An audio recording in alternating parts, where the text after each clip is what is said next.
तो अब हम लोग 2 शिफ्ट का पेपर हल कर चुके हैं। 22 तारीख की दोनों शिफ्ट का पेपर हल कर चुके हैं। अब हम लोग 23 तारीख में प्रथम पाली का पेपर हल करेंगे। ठीक है, इसमें आए हुए रीजनिंग के 50 क्वेश्चन हैं, उनको हम लोग हल करेंगे। तो आइए हम जो है इनके प्रश्नों को हल करते हैं।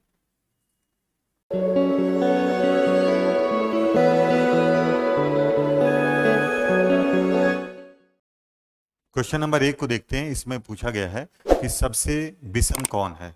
तो इसमें 4 ऑप्शन दिए हैं, लोहा, तांबा, इस्पात, एल्युमिनियम। इसमें बताना है कि सबसे अलग कौन है। तो इस्पात सबसे अलग है, क्योंकि लोहा, तांबा और एल्युमिनियम ये सब क्या हैं बोलो, धातु हैं। और इस्पात क्या है बोलो, मिश्र धातु। ये क्या है, मिश्र धातु है। ठीक है, एक से ज्यादा धातुओं को मिला के बनाई गई है जो। तो इस प्रकार तीसरा ऑप्शन बिल्कुल सही है। क्वेश्चन नंबर 2 को देखते हैं। इसमें कहा गया है कि जैसे ये इसके समान है, वैसे इसके समान चारों में से कौन सी आकृति होगी। ठीक है दोस्तों, तो इसमें देखेंगे कि इसको 90 डिग्री क्लॉकवाइज सुई के चलने की दिशा में मोड़ा गया है, तो ये आकृति बनेगी। अगर इसको क्लॉकवाइज हम 90 डिग्री मोड़ दें तो ऐसे बनेगा। तो ऐसे इसको क्लॉकवाइज मोड़ेंगे तो ये आकृति बनेगी कैसे, ऐसे। ये डी ऑप्शन आपका बिल्कुल सही है, क्योंकि ये वाली जो नोक है ये यहां पर आ जाएगी जैसे इन दोनों में आई है।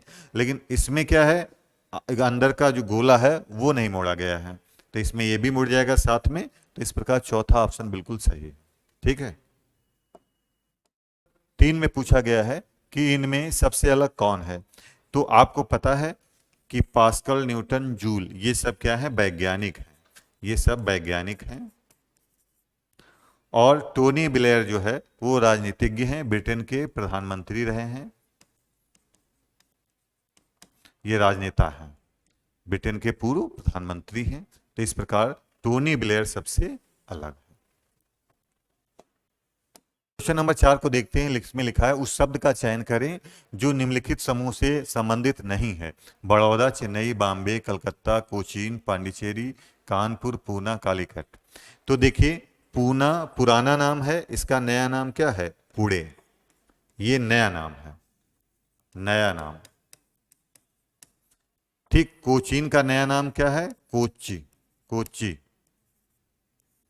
ऐसे कानपुर की स्पेलिंग में फर्क हुआ है, उच्चारण वही है। तो इसका नया नाम कानपुर है, लेकिन स्पेलिंग में जो है पहले कानपुर की स्पेलिंग ये नहीं थी, कुछ और थी। अब जो है ये। और चेन्नई का नया नाम चेन्नई ही है, पुराना नाम इसका है, पुराना नाम क्या है बोलो, मद्रास।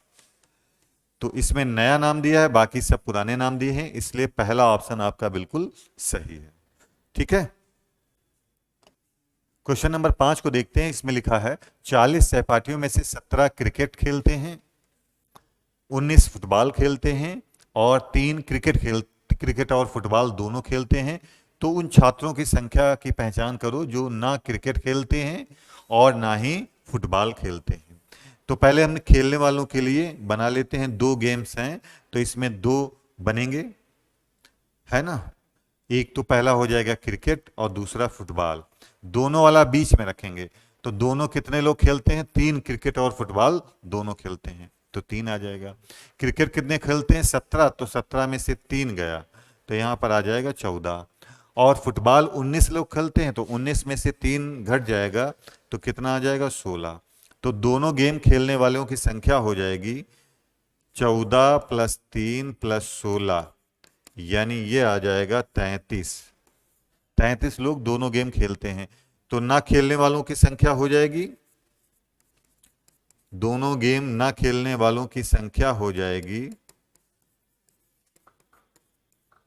टोटल में से घटा देंगे 40 - 33, आपका आंसर आ जाएगा 7। तो आपका पहला ऑप्शन जो है वो बिल्कुल सही है।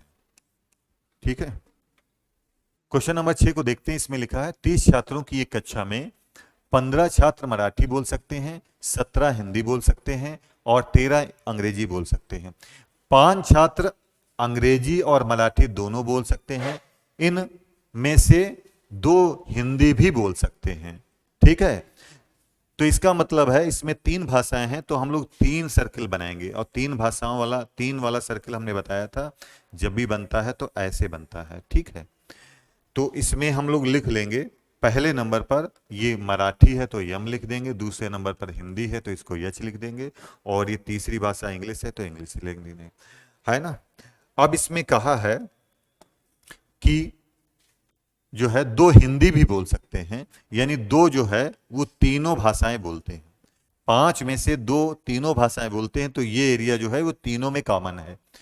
अब 5 जो है अंग्रेजी और मराठी दोनों बोल सकते हैं, तो 5 में से 2 ये निकाल दें, इनको शामिल करते हुए 5 हैं, तो यानी 3 जो है वो मराठी और इंग्लिश बोलते हैं, है ना।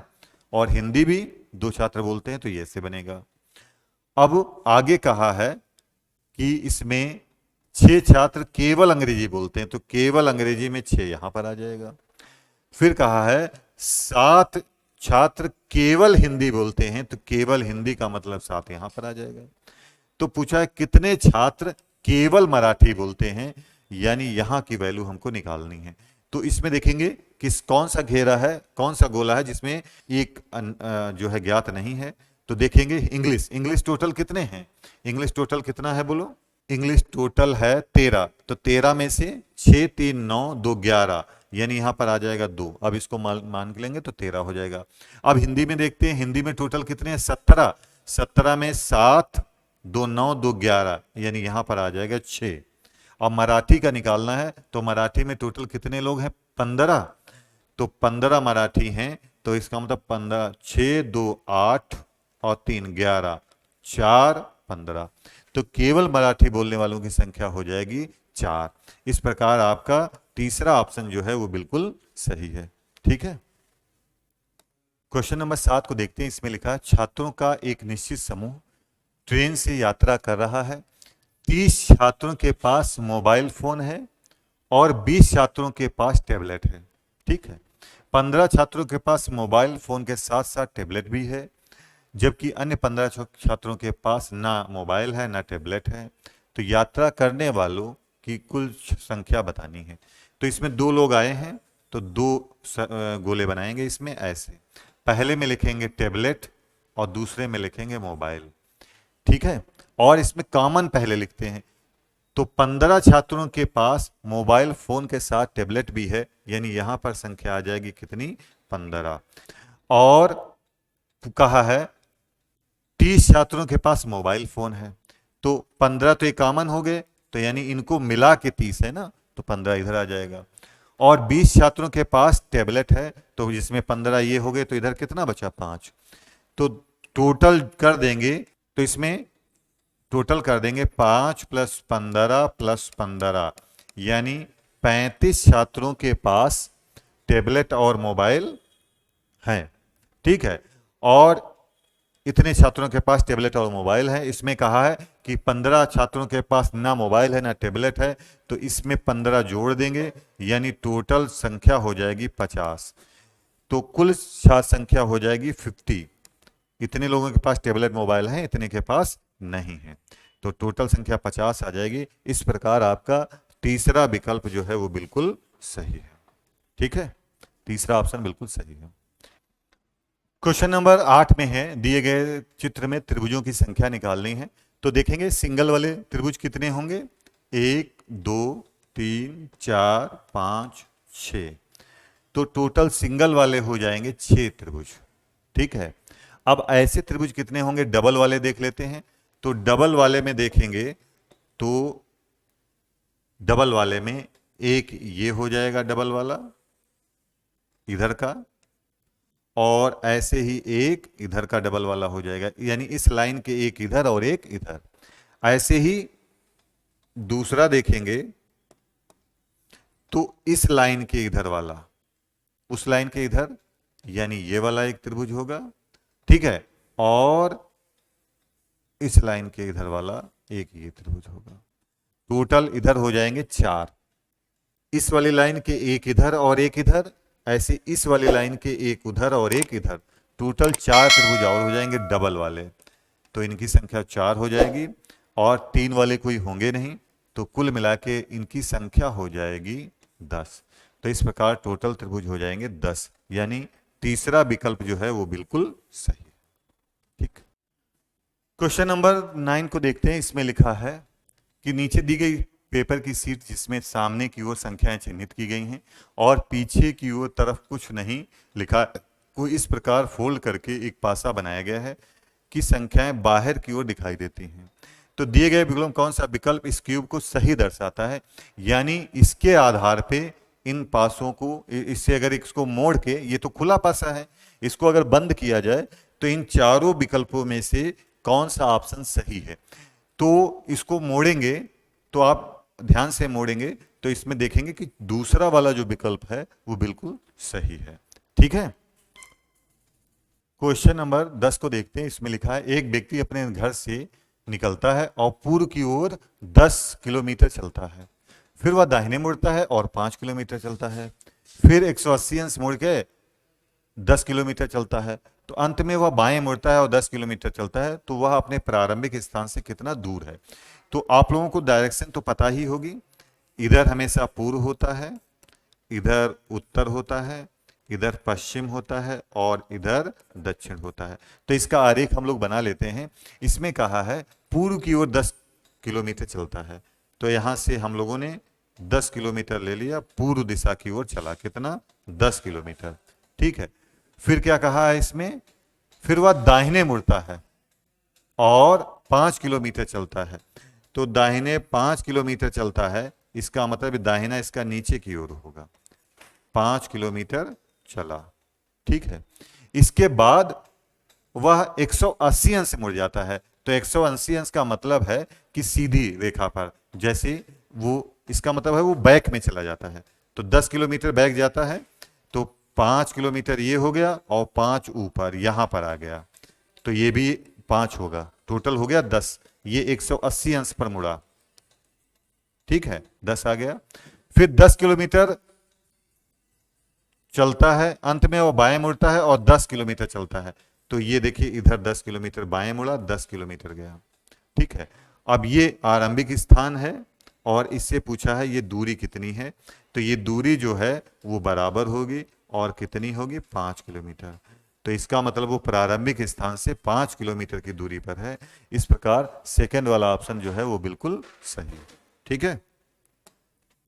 क्वेश्चन नंबर 11 देखते हैं। इसमें लिखा दीपक अपने घर से निकलता है और 12 किलोमीटर पूर्व की ओर चलता है। तो ये मान लिया उसका घर है, 12 किलोमीटर पूर्व की ओर गया, तो ये 12 किलोमीटर ऐसे गया। ठीक है। फिर आगे लिखा है और फिर बाएं मुड़ता है, तो इसका बायां ऊपर होगा, ऊपर मुड़ता है और 5 किलोमीटर चलता है।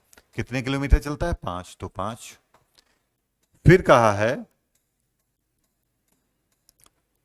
उनकी बहन दीपिका भी उसी समय उसी घर से पिछली तरफ से निकलती है और 12 किलोमीटर पश्चिम की ओर चलती है। तो यानी घर से यहां से ये 12 किलोमीटर पश्चिम दिशा की ओर जाती है, तो पश्चिम दिशा होगी इधर। ठीक है। और फिर बाएं मुड़ती है और अपने स्कूल तक पहुंचने के लिए 5 किलोमीटर चलती है। तो इसका बायां होगा इधर, ये 5 किलोमीटर यहां जाती है। तो कहा है दोनों स्कूलों के बीच की न्यूनतम दूरी ज्ञात करो। तो हम लोग क्या करेंगे, ये वाली दूरी निकालना है, दोनों स्कूलों के बीच की दूरी, यानी ये वाली दूरी जो है हमको निकालनी है। ठीक है। तो हमने बताया है कि अगर पाइथागोरस प्रमेय लगा देंगे, अगर एक भुजा 12 है और दूसरी भुजा 5 है, तो तीसरी भुजा कितनी हो जाएगी, 13। ऐसे इसमें भी 13 हो जाएगी, तो टोटल हो जाएगा दोनों स्कूलों के बीच की दूरी 26 किलोमीटर। यानी इस प्रकार इसका चौथा विकल्प जो है वो बिल्कुल सही है। ठीक है। क्वेश्चन नंबर 12 को देखते हैं। इसमें लिखा है प्रत्येक सुबह शेखर अपने घर से निकलता है और सूरज की दिशा में इस प्रकार चलता है कि उसकी परछाई उसके पीछे बनती है। देखिए सुबह का टाइम है तो सूर्य जो है वो पूरब दिशा में होगा और परछाई हमेशा सूर्य के विपरीत दिशा में बनती है। ठीक है। इसका मतलब जो है शेखर सुबह जो है वो सूर्य की दिशा में गया है, कितना, 12 किलोमीटर। आगे लिखा है कि वो अपने कार्यालय 12 किलोमीटर तक चलता है, अपने कार्यालय तक पहुंचने के लिए 12 किलोमीटर चलता है। तो सूर्य की दिशा में वो कितना गया है, 12 किलोमीटर। ठीक है। शाम को सूर्यास्त के समय सूर्य किधर होगा, पश्चिम की ओर होगा, तब वो अपने कार्यालय से निकलकर 9 किलोमीटर चलता है। तो यानी ये बैक में जाएगा 9 किलोमीटर, तो ये इधर बैक में गया 9 किलोमीटर, यहां तक पहुंच गया 9 किलोमीटर, ठीक है। फिर क्या करता है, वो बाएं मुड़ता है, यहां से बाएं मुड़ता है और 4 किलोमीटर जाता है, ठीक है। तो जिम और उसके घर के बीच की दूरी बताओ। यहां पर इसका जिम है, तो ये दूरी पूछी है, कौन सी दूरी पूछी है, ये वाली दूरी पूछी है, घर से और जिम के बीच की न्यूनतम दूरी, ये वाली दूरी पूछी है। तो ये पूरी भुजा 12 है, ये इधर की 9 हो गई, तो ये भुजा कितनी होगी, 3, और ये भुजा 4 दी है। तो हमने बताया है किसी भी त्रिभुज में अगर एक भुजा 3 है, दूसरी 4 है, तो तीसरी कितनी होगी, सदैव 5 किलोमीटर होगी, 5 होगी। तो इस प्रकार इसका आंसर हो जाएगा 5 किलोमीटर। सी ऑप्शन बिल्कुल सही है। क्वेश्चन नंबर 13 में पूछा है कि निम्नलिखित में से किसे फोल्ड करके एक उचित क्यूब यानी घन बनाया जा सकता है। तो इसमें 6 सतह होती हैं, बी वाला तो कतई ऑप्शन गलत है, इसमें 8 सतह हैं, और इनमें जब फोल्ड करके हम लोग देखेंगे तो इसको जो है सी ऑप्शन बिल्कुल सही है, क्योंकि इस वाली सतह के विपरीत ये वाली सतह होगी, इसके विपरीत ये होगी, इसके विपरीत ये होगी। तो इस प्रकार तीसरा ऑप्शन जो है वो बिल्कुल सही है। क्वेश्चन नंबर 14 में देखते हैं, इसमें लिखा है दिए गए चित्र में यदि षटभुज को 90 डिग्री वामावर्त घुमाया जाए, वामावर्त का मतलब है एंटी क्लॉकवाइज, है ना, सुई के चलने की विपरीत दिशा में, तो इसको हम लोग वामावर्त घुमाएंगे, यानी इस दिशा में कितना, 90 डिग्री। तो ये वाली नोक है वो यहां पर आ जाएगी, यानी इस प्रकार इन्हीं दोनों में से कोई एक सही है, ठीक है। दूसरा कहा है कि त्रिभुज जल की छवि मिलती है, तो त्रिभुज जो ऐसे बना है इसकी जल की छवि हो जाएगी ऐसे उल्टा, तो इसमें है, तो इस प्रकार ये वाला ऑप्शन आपका सही है, चौथा ऑप्शन, ठीक है। क्वेश्चन नंबर 15 को पढ़ते हैं, इसमें लिखा है एक कंपनी का अगले वर्ष के लिए बिक्री को 20% अधिक बढ़ाने का लक्ष्य है। उपयोग किए जाने वाले पदार्थों की लागत में कमी के साथ लाभ मार्जिन और अधिक होने की उम्मीद है। इनमें से कौन सा निष्कर्ष निश्चित रूप से निकाला जा सकता है। तो देखिए, पदार्थों की लागत में कमी होगी और लाभ मार्जिन बढ़ेगा, तो निश्चित रूप से कंपनी की बिक्री बढ़ेगी और लाभ भी बढ़ेगा। तो इस प्रकार आपका जो है वो तीसरा जो विकल्प है वो बिल्कुल सही है, ठीक है। क्वेश्चन नंबर 16 को पढ़ते हैं, इसमें लिखा है एक रिटेल स्टोर अफेयर्स के एक बड़े पैकेट पर अंकित मूल्य पर 20% छूट दे रहा है। विक्री अवधि के बाद यह छूट बंद कर दी जाएगी और विक्रय मूल्य अंकित मूल्य के समान हो जाएगा। ऊपर दी गई जानकारी से नीचे दिए गए निष्कर्षों में कौन सा निष्कर्ष निकाला जा सकता है। पहला ऑप्शन है सेल खत्म हो जाने के बाद पैकेट का आकार 20% कम हो जाएगा।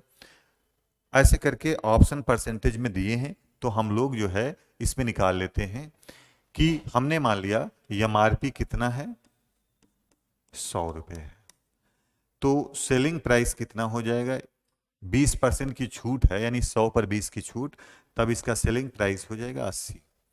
अब कह रहे हैं कि बिक्री अवधि के बाद यह छूट बंद कर दी जाएगी, तो हमारा सेलिंग प्राइस जो है वो हो जाएगा कितना, 100 रुपये, एमआरपी के बराबर हो जाएगा। तो सेलिंग प्राइस में कितने की वृद्धि हो जाएगी, प्रतिशत वृद्धि निकालने है, तो वृद्धि कितने की हो जाएगी, 20 की। वृद्धि हमेशा कम पर होती है और गुणे 100, किसी भी भिन्न को प्रतिशत में बदलने के लिए 100 से गुणा जरूर करेंगे। काट पीट कर लेंगे, 20 चक्कू 80, 4 2500, यानी वृद्धि कितने परसेंट की हो जाएगी, 25% की वृद्धि हो जाएगी। तो इसका मतलब है ये जो चौथा वाला ऑप्शन है, सेल खत्म हो जाने के बाद पैकेट की कीमत में 25% की वृद्धि हो जाएगी, ये वाला बिल्कुल सही ऑप्शन है, ठीक है। क्वेश्चन नंबर 17 पढ़ते हैं, इसमें लिखा है मेक इन इंडिया कार्यक्रम के तहत सरकार भारत में मोबाइल फोन बनाने वाली कंपनियों के लिए छूट प्रदान की है। स्पेक्ट्रम शुल्कों में कमी के साथ दूर संचार सेवा ऑपरेटर प्रति मिनट निर्गामी कॉल दर को कम कर देंगे। इस जानकारी से निम्नलिखित में से कौन सा निष्कर्ष निकाला जा सकता है? पहला, सरकार ने अपना घोषणा पत्र में घोषित डिजिटल इंडिया की अवधारणा के प्रति कोई सकारात्मक कदम नहीं उठाया है। इसका इससे कोई मतलब नहीं है। यहाँ पर घोषणा पत्र के बारे में कोई बात ही नहीं है। दूसरा ऑप्शन है, उपयोगकर्ताओं को दिए गए लाभ के कारण मोबाइल की पहुंच के साथ साथ देश में इसके उपभोग के औसत मिनटों में बढ़ने की उम्मीद है। यही बस ऑप्शन आपका बिल्कुल सही है, सेकंड वाला।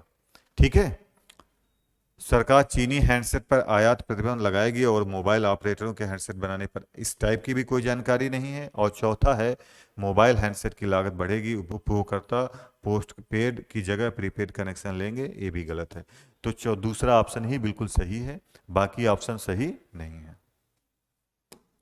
इसमें लिखा है, विराट के क्रीज पर होने से भारत न्यूजीलैंड के खिलाफ मैच जीतने के लिए आवश्यक 30 रन 2 ओवरों में बना लेगा। इस कथन से निम्नलिखित में से कौन सा पूर्वानुमान निहित है? ठीक है, तो इसमें चारों पूर्वानुमान पढ़ते हैं। विराट भारत के लिए भाग्यशाली शुभंकर हैं। दूसरा, विराट एक मजबूत बल्लेबाज है और उसने दबाव में अच्छा प्रदर्शन किया है। तीसरा, अंपायर विराट के साथ उदार होंगे क्योंकि वह ICC player of the year हैं। चौथा, गेंदबाज विराट को कमजोर गेंदबाजी करेंगे क्योंकि वह कप्तान है। तो इसमें जो सबसे मजबूत जो है इसमें ऑप्शन है वो सेकंड वाला है। कौन सा है? सेकंड। उनसे दबाव में अच्छा खेलने की उम्मीद है। ठीक है, इसीलिए ये सेकंड वाला ऑप्शन जो है आपका आंसर है।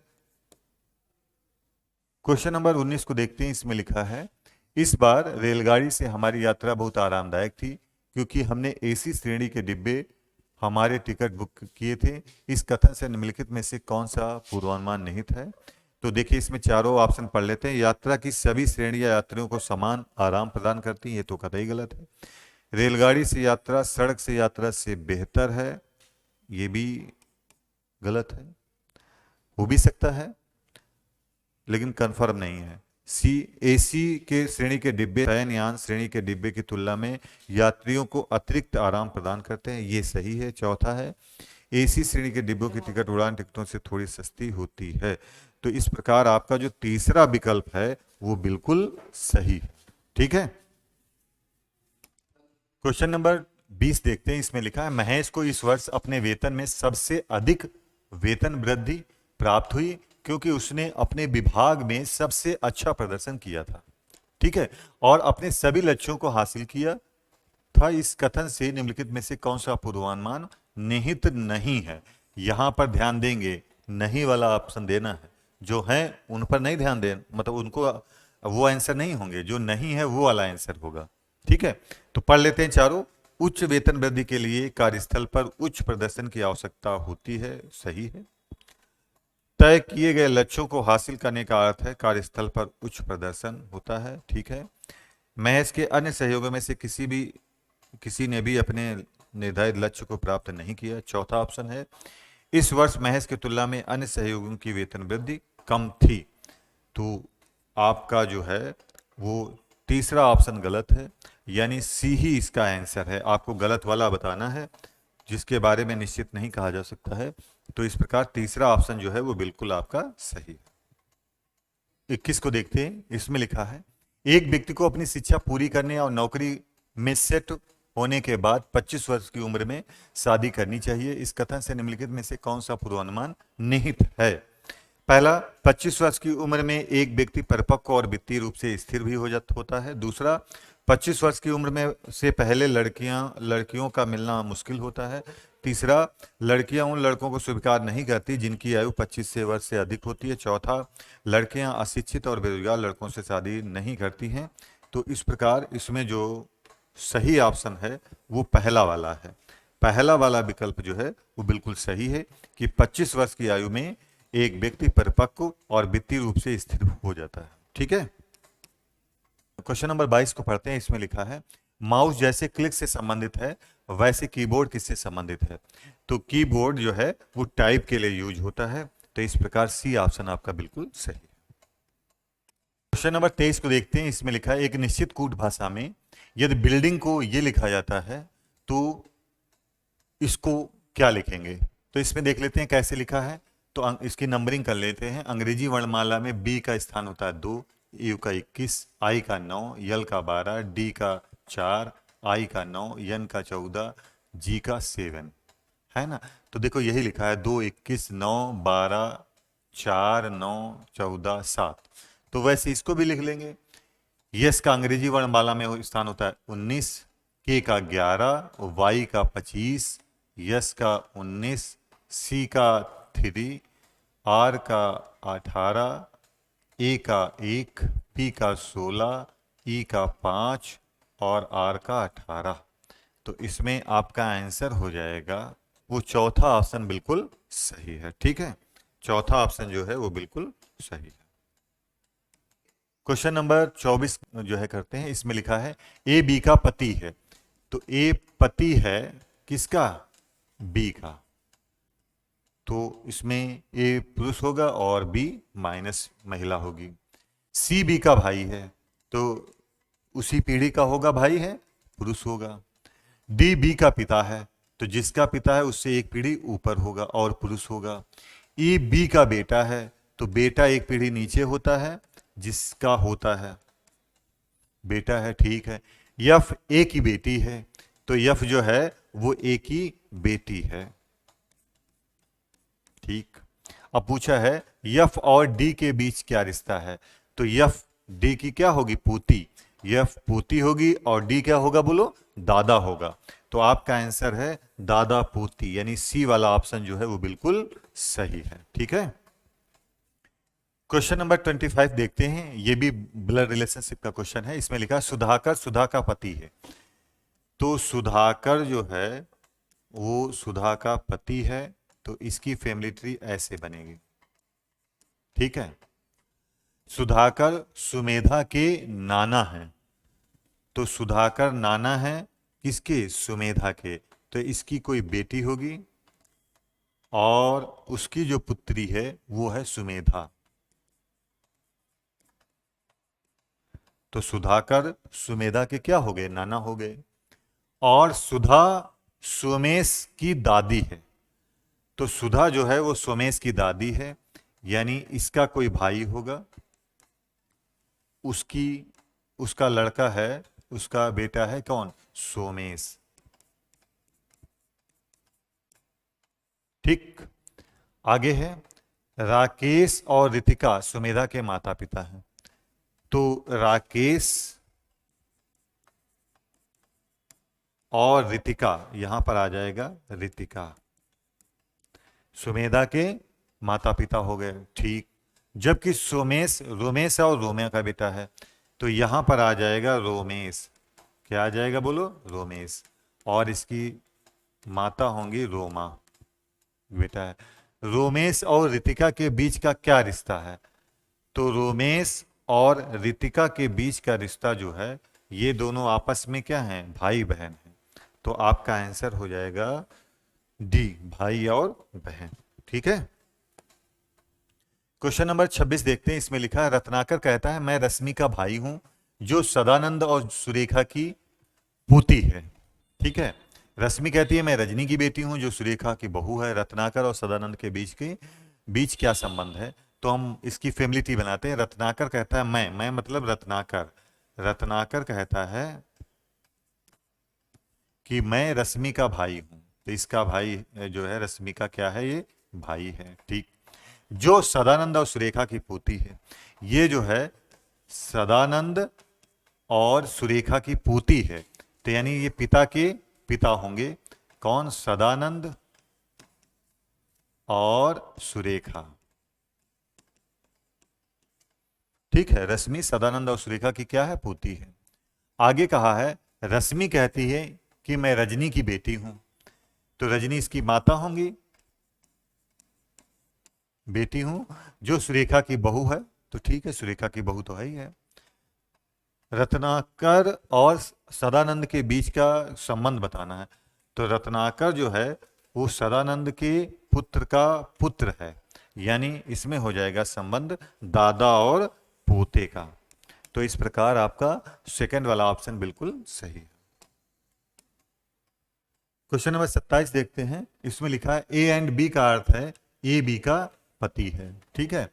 ए हैज बी का अर्थ है बी ए का बेटा है। A@B का अर्थ है बी ए की बहन है, और A% B का अर्थ है बी ए का भाई है। तो निम्नलिखित में से कौन सी अभिव्यक्ति अर्थनिश्चित रूप से सही है? यस टी का भाई है। हमको ये पता करना है कि इन चार समीकरणों में से किससे साबित होगा कि यस टी का भाई है। तो हम केवल यस और टी को देखेंगे, बाकी का हमसे कोई लेना देना नहीं। केवल किसको देखेंगे? यस और टी को। तो यस और टी को चारों में देखते हैं कि इनमें कौन कौन सा रिश्ता आएगा। तो पहले में है यस के बीच में कौन है? परसेंटेज। तो परसेंटेज का देखिए, A%B का अर्थ है बी ए का भाई है, तो यानी दूसरा पहले वाले का भाई है। तो दूसरा पहले वाले का भाई है, तो हमको क्या निकालना है? यस टी का भाई है। इसमें क्या निकल रहा है? टी एस का भाई है। तो इसलिए ये क्वेश्चन आंसर गलत है, ये ऑप्शन आपका गलत है। दूसरे में है यस हैस। हैस का मतलब है बेटा, दूसरा पहले का बेटा है, तो इसमें बेटा वाला ऑप्शन तो कतई गलत ही होगा। ठीक है, अगर वो बेटा है तो उसका पिता या माँ होगी। और तीसरा ऑप्शन है, इसमें यस और टी में बनाते हैं, ये परसेंटेज का मतलब है दूसरा पहले का भाई है, तो दूसरा पहले का भाई है, ये तो सेम ही है, तो ये भी गलत ही हो गया। चौथा सही है, चौथे में बनाते हैं, यानी यस, इन दो, दूसरा कौन है? यस भाई है किसका? टी का, और यही पूछा यस टी का भाई है, किससे पता चलेगा? तो चौथा ऑप्शन जो है वो आपका बिल्कुल सही है। क्वेश्चन नंबर 28 में दो कथन दिए हैं, उनका आपको वेन आरेख बनाना है, तभी वेन डायग्राम से बताना है कौन सा निष्कर्ष सही है। तो कोई टेबलेट कंप्यूटर नहीं है, कोई नहीं का वेन डायग्राम कैसे बनता है? ऐसे, दोनों अलग अलग।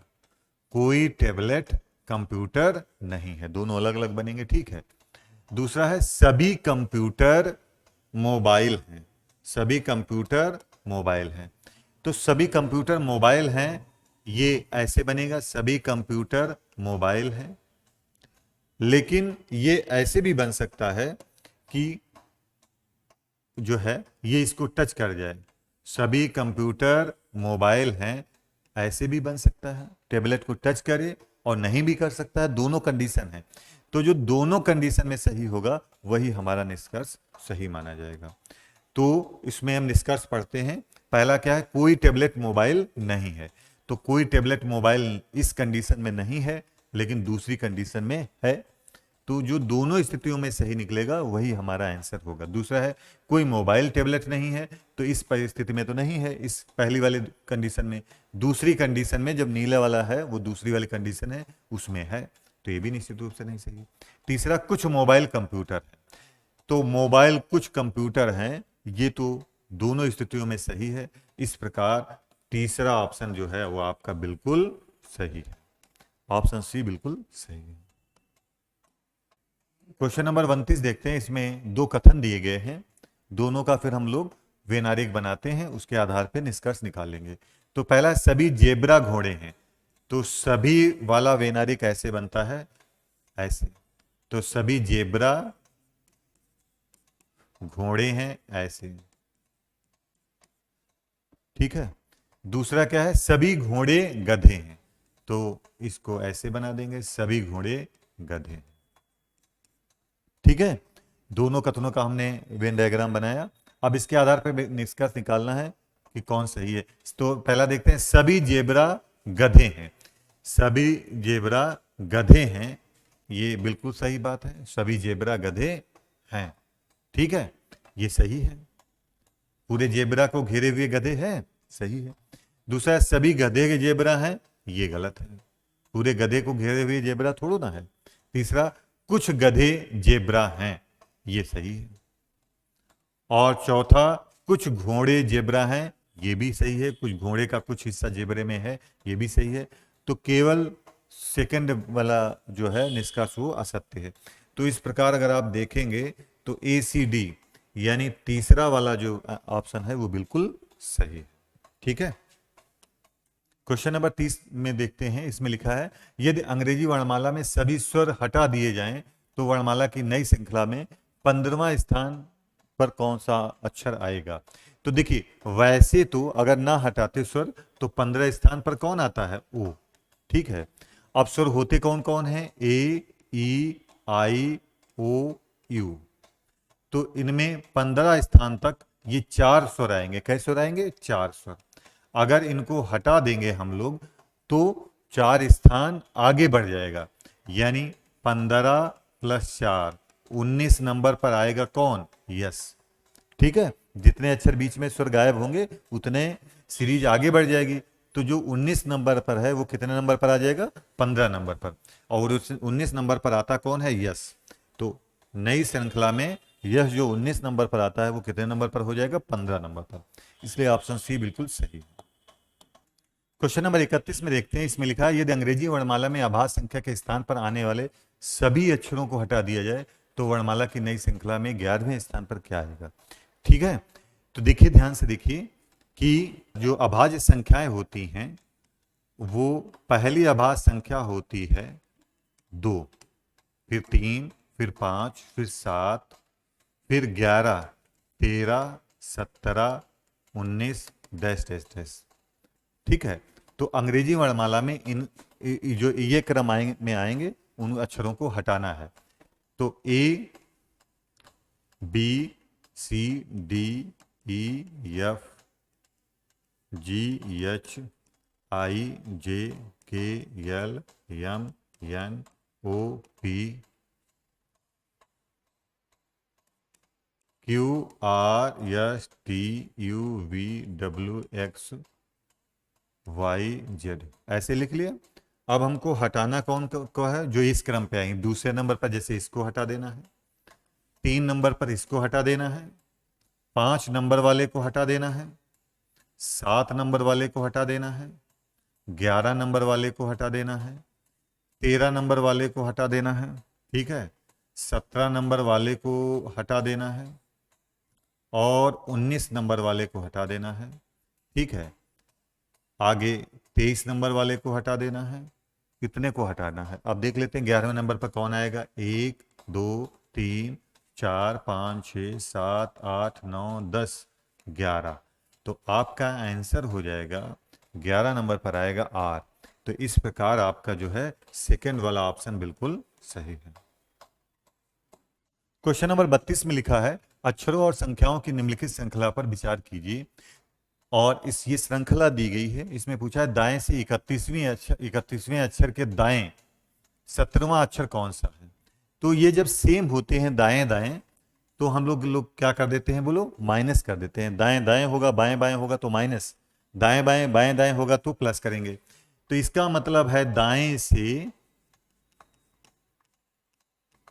31 माइनस 17 है ना। तो 31 में से 17 घटाएंगे यानी 14वां अक्षर। ठीक है, तो गिन लेते हैं दाहिने से 14वां कौन है। 1, पहला, दूसरा, तीसरा, चौथा, 5वां, छठा, 7वां, 8वां, 9वां, 10वां, 11वां, 12वां, 13वां, 14वां। तो यू आपका आंसर है। दाहिने से 14 नंबर पर हो जाएगा यू। इस प्रकार सेकंड वाला ऑप्शन बिल्कुल सही है। क्वेश्चन नंबर 33 में आते हैं। इसमें लिखा है एक निश्चित कोडिंग में एनिमल को ये लिखा जाता है, इंसेक्ट को ये लिखा जाता है, तो उसी के कोडिंग में एलिफेंट को क्या लिखेंगे? तो इसमें क्या करेंगे, दोनों में से एक को हम ऐसे लिख लेंगे। ठीक है, जैसे हमने एनिमल को ये लिखा है, इसको ऐसे लिख लिया है, और एलिफेंट को क्या लिखा जाएगा ये हमको पता करना है। तो उसके बाद क्या करेंगे, नंबरिंग कर लेंगे। तो ए का 1 होता है, एन का 14, आई का 9, यम का 13, ए का 1, यल का 12 अंग्रेजी वर्णमाला में स्थान। ठीक है, ऐसे ओ का 15, जेड का 26, यन का 14, 8, यम का 13 और इसका 26। इसमें क्या किया गया है, जो रिलेशन इसमें है उसमें फॉलो कराएंगे। तो इसमें देखिए एक प्लस हुआ है और इसमें क्या हुआ, एक माइनस हुआ है। ऐसे इसमें भी एक प्लस हुआ है और इसमें एक -1 हुआ है। इसमें भी एक प्लस हुआ है और इसमें एक माइनस हुआ है। तो हम लोग यही काम इसमें करेंगे। इसमें कैसे करेंगे, देखिए जो है इसमें एक माइनस करेंगे, इसमें माइनस करेंगे तो डी आएगा। ठीक है, और यल का 12 होता है, इसमें प्लस करेंगे तो हमारा आ जाएगा 13 पे यम।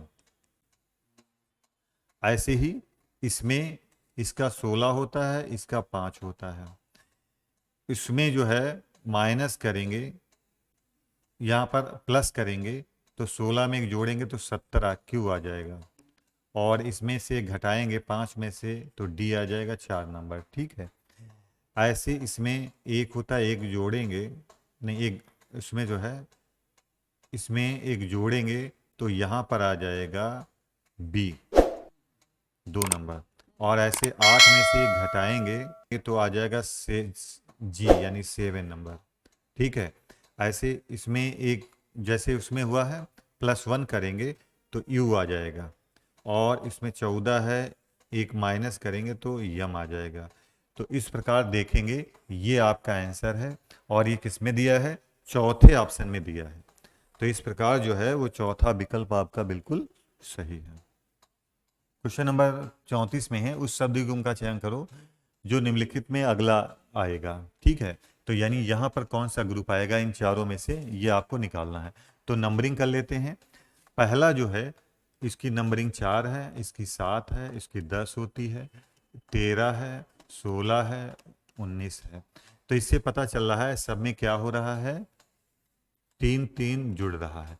तो 19 में 3 जोड़ देंगे तो यहाँ पर आएगा 22, 22 नंबर पर आता है वी। ठीक है, अब देख लेते हैं दूसरे नंबर पर कौन है, तो इनकी नंबरिंग कर देते हैं।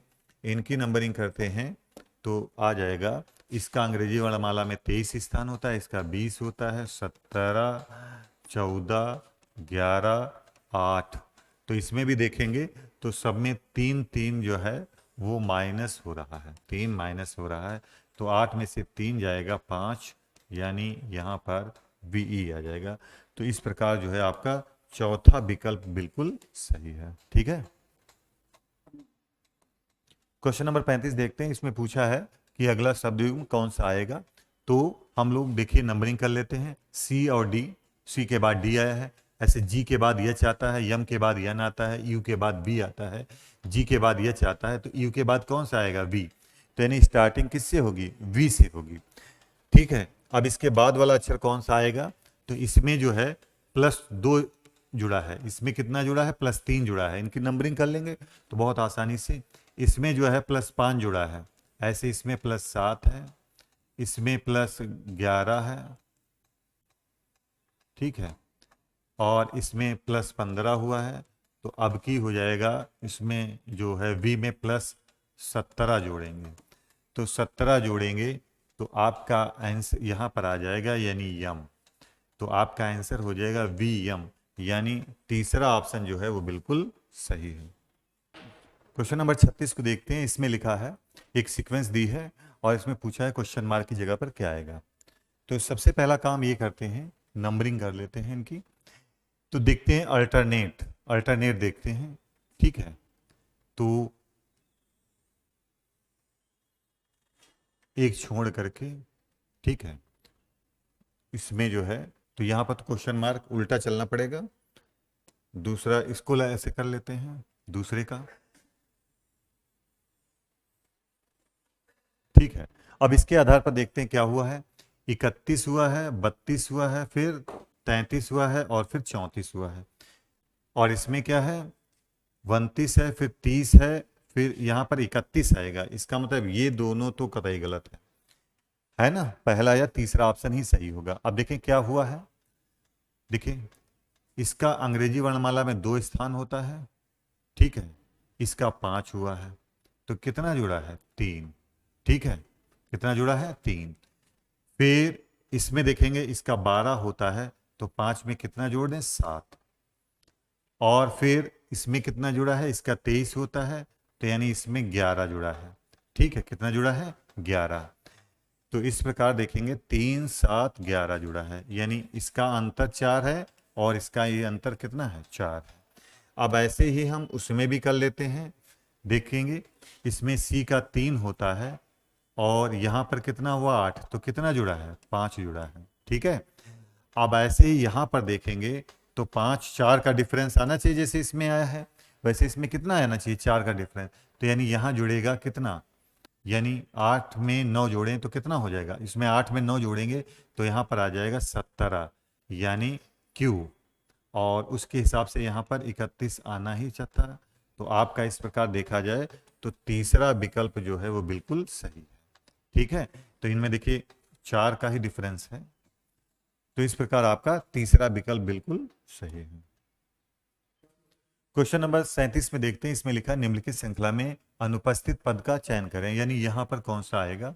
तो देखते हैं, पहला अक्षर, इसका अंग्रेजी वर्णमाला 23 स्थान होता है, इसका 21 होता है, इसका 19, यस का 19 होता है, क्यू का 17 होता है, ओ का 15 होता है। तो देखिए क्या हो रहा है, 2 माइनस हो रहा है। क्या हो रहा है बोलो, 2 माइनस हो रहा है। तो अब की फिर से 2 माइनस होगा, तो -2 करेंगे तो 13 नंबर पर कौन आएगा बोलो, 13 नंबर पर आता है यम। कौन आएगा, यम। तो इस प्रकार ये तो विकल्प आपका कतई गलत है, यन से स्टार्टिंग नहीं होगी, किससे होगी, यम से। अब देख लेते हैं कि अगला कौन सा आएगा। तो 4 में 2 जुड़ा है 6 में 2 जुड़ा 8, फिर 10, 12, तो अब की आएगा 14। कितना आएगा बोलो, 14। तो सेकंड नंबर पर 14 किस में आया है, इसमें आया है। तो बस यही आपका चौथा विकल्प बिल्कुल सही है। क्वेश्चन नंबर 38 में आते हैं, इसमें लिखा है कि अक्षरों और संख्याओं की निम्नलिखित श्रृंखला में संख्याओं की गिनती और सुरों की गिनती के बीच का अंतर बताना है, कितना है। तो पहले हम लोग स्वर ढूंढ लेते हैं। स्वर जानते हैं आप लोग, ए एक स्वर हो गया, 2 ई के बाद यू, आई और ओ। ये स्वर कितने हो गए बोलो, स्वर कितने हैं, 5। और गिनती कितनी है, गिनती गिन लेते हैं, 1 2 3 4 5 6, ये 0 है, 6 7 8 9 और ये 10। इनका अंतर पूछा है, तो कितना आ जाएगा बोलो, 5। तो इस प्रकार आपका सेकेंड वाला ऑप्शन जो है वो बिल्कुल सही है। क्वेश्चन नंबर 39 को देखते हैं, इसमें लिखा है यदि हम प्लस को भाग से और माइनस को गुणे से प्रतिस्थापित कर दें, प्रतिस्थापित का मतलब आपस में अदला बदली कर दें, तो निम्नलिखित समीकरण का हल क्या होगा। तो देखिए, हम प्लस की जगह पर भाग कर दें और भाग की जगह पर प्लस कर दें, प्रतिस्थापित का मतलब ये हुआ। ठीक है, गुणे की जगह पर माइनस कर दें और माइनस की जगह पर गुणा कर दें। अब इसका सॉल्यूशन पूछा है, तो बोर्ड मास के अनुसार सबसे पहले हम क्या करेंगे, भाग करेंगे। तो भाग कर दिया, बाकी और उसके बाद क्या करेंगे बोलो, भाग के बाद क्या करेंगे, गुणा करेंगे। तो गुणा कर लिया, ठीक है। आप जोड़ लेंगे, 11 - 10, तो 1। इस प्रकार आपका दूसरा विकल्प जो है वो बिल्कुल सही है। क्वेश्चन नंबर 40 को पढ़ते हैं, इसमें लिखा है यदि x y दोनों धनात्मक पूर्णांक हैं तो x का मान ज्ञात करें। एक कथन है समीकरण 1 और समीकरण 2। तो इसमें कहा है, पहला है x का मान प्राप्त करने के लिए केवल समीकरण 1 पर्याप्त है, गलत। जब 2 अननोन है तो 2 समीकरण होना जरूरी है, इसलिए आपका दोनों का होना जरूरी है। ठीक है, तो इस प्रकार जो है x का मान प्राप्त करना, ना तो समीकरण 1 और ना समीकरण 2 अकेले पर्याप्त है, परंतु दोनों का एक साथ होना आवश्यक है। ये समीकरण सी, मतलब ऑप्शन सी बिल्कुल सही है। क्वेश्चन नंबर 41 में पढ़ते हैं, इसमें लिखा गया है दिए गए प्रश्न को पढ़ें और निर्णय लें कि प्रश्न का उत्तर देने के लिए निम्नलिखित विकल्पों में से किस विकल्प की अतिरिक्त आवश्यकता है। प्रश्न है वो है, सुधाकर रमेश से लंबा है। सुधाकर जो है रमेश से लंबा है, रमेश से लंबा है तो इसको ऊपर बनाएंगे। और राजेश सुधाकर से छोटा है, और राजेश सुधाकर से छोटा है।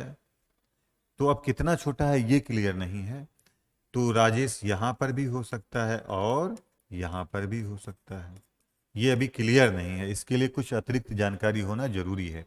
पूछा है उनमें से कौन सबसे छोटा है, तो कौन सी जानकारी, रमेश सबसे लंबा व्यक्ति नहीं है, इससे नहीं क्लियर होगा। सुधाकर सबसे छोटा व्यक्ति नहीं है, इससे भी क्लियर नहीं होगा।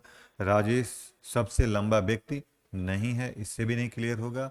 राजेश सबसे छोटा व्यक्ति नहीं है, तो राजेश सबसे छोटा व्यक्ति नहीं है, तो यानी ये यहाँ पर नहीं होगा, फिर कहाँ होगा, यहाँ पर।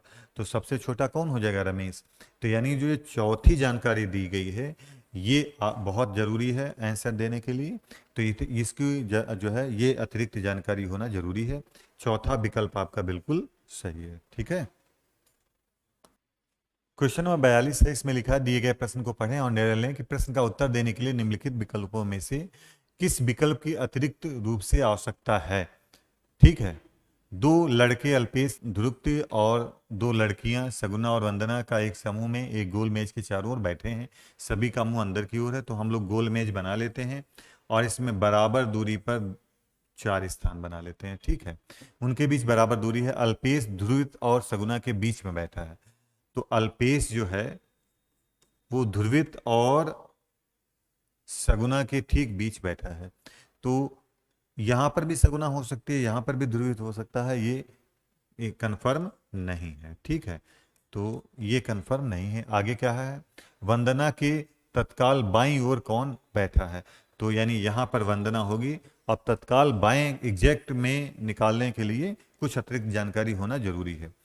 तो इसमें वंदना अल्पेश के सामने बैठी है, दूसरा है ध्रुवित सगुना के सामने बैठा है, तीसरा ध्रुवित अल्पेश के तुरंत दाएं बैठा है। अब यानी ध्रुवित अल्पेश के तुरंत दाएं बैठा है, तो इससे क्लियर हो गया कि यहाँ पर डी है, तो यहाँ पर इसका मतलब है कौन होगा, सगुना होगी। तो इससे आंसर निकल सकता है। इस प्रकार जो है ये आपका ऑप्शन जो है सी वो बिल्कुल सही है। क्वेश्चन नंबर 43 को पढ़ते हैं। इसमें लिखा है कि अतिरिक्त रूप से किस की आवश्यकता होगी। ए बी का पति है, तो ए पति है किसका, बी का। आगे लिखा है सी ए का पुत्र है, तो इसका पुत्र सी हो गया। ठीक है। डी और ई यफ के बच्चे हैं जो ए और बी की बहू है, तो यफ जो है वो ए और बी की बहू है। ठीक है। तो ए और यफ की बहू है और इसके दो बच्चे हैं, कौन, डी और ई। एफ के दोनों बच्चे हैं। अब पूछा है सी और एफ के बीच में क्या संबंध है, इनके बीच में संबंध निकालना है। ठीक है। तो संबंध निकालने के लिए सबसे जो है तीनों में ये पता चल जाए, अगर ये इकलौता पुत्र हो तो ये इसकी पत्नी हो जाएगी। यानी सेकंड वाला ऑप्शन जो है वो बिल्कुल सही है। ये अतिरिक्त जो है जानकारी आवश्यक है। क्वेश्चन नंबर 44, इसमें भी अतिरिक्त रूप से किस कथन की आवश्यकता है, किसकी, वो भी वही पूछा है। तो इसमें लिखा है ए और बी सी और डी के बच्चे हैं। ए और बी सी और डी के बच्चे हैं। ठीक है। ए एक लड़का है, उसकी दो बहनें, जबकि बी के 3 भाई हैं। जबकि बी के जो है वो 3 भाई हैं। ठीक है। इसके 2 भाई और होंगे, एक तो भाई ये है। सी और डी के कितने बच्चे हैं, तो सी और डी के कितने बच्चे हैं ये निकालने के लिए आपको जो है सेकंड वाले ऑप्शन की जरूरत पड़ेगी। ठीक है। इससे बी का जेंडर पर भी पता चलेगा और कितने बच्चे हैं ये निकल आएगा। क्वेश्चन नंबर 45 को देखते हैं। इसमें लिखा गया है कि अतिरिक्त रूप से क्या हो सकता है निष्कर्ष की पर आधारित क्वेश्चन है। उसमें छात्रों का एक समूह सीधी पंक्ति में बैठा है और एक कंसर्ट देख रहा है। दिनेश बाईं तरफ से पांचवा है, तो बाईं तरफ से पांचवा है 1 2 3 4 5, इधर बाएं से है, बाएं से पांचवा है, यहां पर जो है वो दिनेश है 5वें नंबर पर। ठीक है। निमेश बाईं ओर से 9वीं सीट पर है, तो छठा 7वां 8वां 9वां यहां पर जो है निमेश है 9वीं सीट पर। ठीक। तो पंक्ति में बैठे छात्रों की कुल संख्या, तो कुल छात्रों की संख्या तभी निकलेगी जब इनमें से दोनों में से किसी का भी बाएं से और दाएं से दोनों तरफ से स्थान पता चलेगा, तभी निकलेगा। ठीक है। अब चौथे ऑप्शन को देखेंगे तो प्रतेश जो है दाईं ओर से 7वीं सीट पर बैठा है, तो दाईं ओर से 7वीं सीट पर बैठा है और दिनेश के बीच एक छात्र है। ठीक है। उसके और दिनेश के बीच में एक छात्र है। तो इधर से देखेंगे तो मान लिया प्रतीश यहां बैठा है और एक छात्र है, तो इसका दाहिने से स्थान हो जाएगा 7 नंबर पर है 9वां। तो इस प्रकार दिनेश का हमको बाएं से भी स्थान पता हो जाएगा, दाहिने से भी स्थान पता हो जाएगा, तो कुल छात्र संख्या हमको पता चल जाएगी। तो ये चौथा ऑप्शन जो है वो बिल्कुल सही है। क्वेश्चन नंबर 46 को देखते हैं। इसमें लिखा है कि किस अतिरिक्त जो है विकल्प की आवश्यकता होगी। एक प्रश्न है, एक कक्षा में सभी छात्रों ने परीक्षा उत्तीर्ण की, प्रत्येक को अद्वितीय श्रेणी प्राप्त हुई। दीपक ने 10वीं रैंक हासिल की, यानी ऊपर से 10वें नंबर पर रहा दीपक, और इसके ऊपर 4 लड़कियां हैं। ठीक है, इसके ऊपर इसके उससे आगे 4 लड़कियां हैं और उसके पीछे 10 लड़के हैं, यानी इसके जो नीचे हैं वो 10 लड़के हैं। ठीक है, ये लड़कियां हैं। तो पूछा है कक्षा में छात्रों की कुल संख्या कितनी है।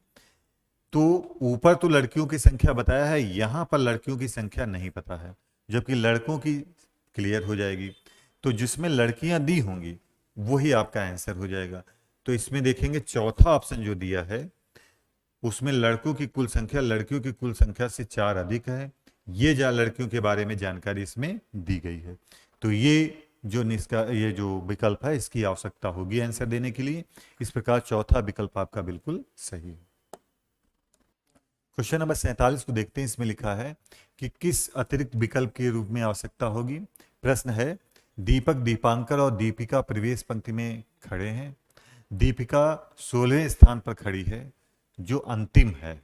ठीक है, 16वें स्थान पर खड़ी है कौन? दीपिका, और ये अंतिम है इधर से। ठीक, दीपक और दीपांकर के बीच 4 छात्र अन्य छात्र हैं। दीपांकर और दीपिका के बीच 9 छात्र हैं। दीपांकर और दीपिका, तो दीपांकर यहां होंगे, इनके बीच में कै छात्र हैं बोलो? 9 छात्र हैं। दीपांकर और दीपिका के बीच में 9 छात्र हैं। तो 1 2 3 4 5 6 7 8 9। ठीक है, और इधर क्या लिखा है? दीपक और दीपांकर के बीच 4 अन्य छात्र हैं। तो इधर दीपक मान लेते हैं। ये क्लियर नहीं है कि दीपक इधर है कि दीपक इधर है ना? ये चीज क्लियर होनी है। तो इनके बीच में 4 छात्र, 1 2 3 4। तो पूछा है पंक्ति में दीपक किस स्थान पर खड़ा है। ठीक है, ये चीज क्लियर नहीं है। अगर यही क्लियर हो जाए तो आंसर मिल जाएगा। और ये किससे क्लियर होगा बोलो?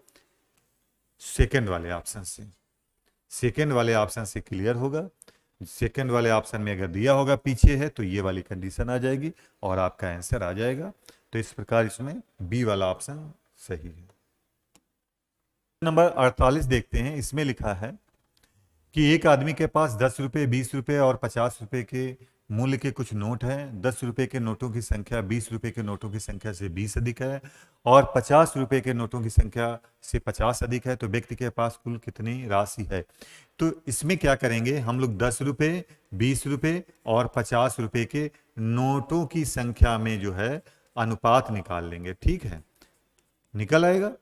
और जब अनुपात निकल आएगा तो हमको चाहिए वैल्यू निकालने के लिए, कुल राशि निकालने के लिए नोटों की टोटल संख्या चाहिए। तो नोटों की कुल संख्या जो है वो चौथे विकल्प में दी है। इस प्रकार चौथा विकल्प इसका बिल्कुल आंसर होगा। ठीक है, क्वेश्चन नंबर 49 को देखते हैं। इसमें लिखा है 3 व्यक्तियों एबीसी की आयु का अनुपात दिया है। ए सबसे बड़ा है, सी सबसे छोटा है, सी की आयु पूछी है। तो इसमें अनुपात दिया है तो यानी संख्यात्मक वैल्यू किसी में दी होगी तभी हम लोग उसको निकाल पाएंगे। तो इसमें ऐसा कुछ दिया नहीं है, संख्यात्मक मान दिया नहीं है। इसमें 100 वर्ष से कम दिया है, एग्जैक्ट नहीं है। इसमें दिया है ए और सी का अंतर कितना है? 16 वर्ष है ना? तो यहां पर देखिए ए और सी में अंतर कितने का है? 2। 2 की वैल्यू कितनी है? 16। एक की वैल्यू कितनी हो जाएगी बोलो? 8। यानी यहां से सीधे निकल आएगा सी की वैल्यू 8 यानी 24 वर्ष।